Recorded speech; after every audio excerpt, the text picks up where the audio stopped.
যে জনগণের মনে খুবই একটু গরম গরম ভাব চলে আসছে। বিগত কয়েকদিন ধরে রংপুর সহ সারা দেশ চলছিল শৈত্যপ্রবাহ, যার কারণে সূর্যের কোনো দেখা মেলেনি। যদিও আমরা গতকালকে একটু সূর্য দেখা দিয়েছিল, কিছুক্ষণ পরে আবার সূর্য দেখা যায়নি, কিন্তু আজকে সকাল থেকে সূর্যর দেখা মিলছে এবং চনমনে রোদ আমরা দেখতে পাচ্ছি।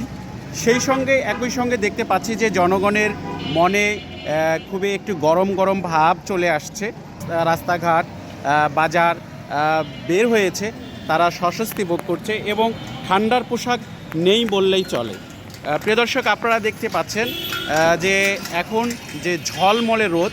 আমি এই মুহূর্তে বেগম রোকেয়ার যে ভাস্কর্যটি রয়েছে, মহিষী বেগম রোকেয়া, সেই ভাস্কর্যের সামন থেকে আপনাদেরকে ঠিক ইন্দিরা মোড় থেকে আমি দেখানোর চেষ্টা করছি। আর সেই সঙ্গে আমি দেখতে পাচ্ছি যে আইন শৃঙ্খলা কিছু বাহিনী আছে, তারা পর্যবেক্ষণ করছে। বিশেষ করে যারা মোটর সাইকেল চালাচ্ছেন তাদের নাম্বার এবং কাগজপত্র সবগুলো আছেন কি না সেগুলো ভালো করে দেখছেন।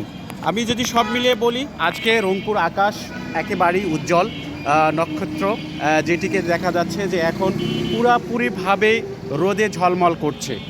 সেই সঙ্গে যে আসলে মানুষের যে চলাচলের যে যানবাহনগুলো দেখতে পাচ্ছি, দুর্ভোগ ছিল যে ঠান্ডাজনিত কারণে, সেটি লাঘব হয়েছে। তবে আবহাওয়া অধিদপ্তর বলেছে যে শৈত্যপ্রবাহ যে কোনো মুহূর্তে আবারও বাড়তে পারে, আবারও বেশি হতে পারে। সেই জন্য আমাদেরকে আরও সতর্কতা অবলম্বন করতে হবে। এই ছিল আমার কাছে রংপুরের চনমনে যে রোদ হেসেছে, রোদের সময় থেকে নিয়ে আমি আপনাদেরকে জানালাম।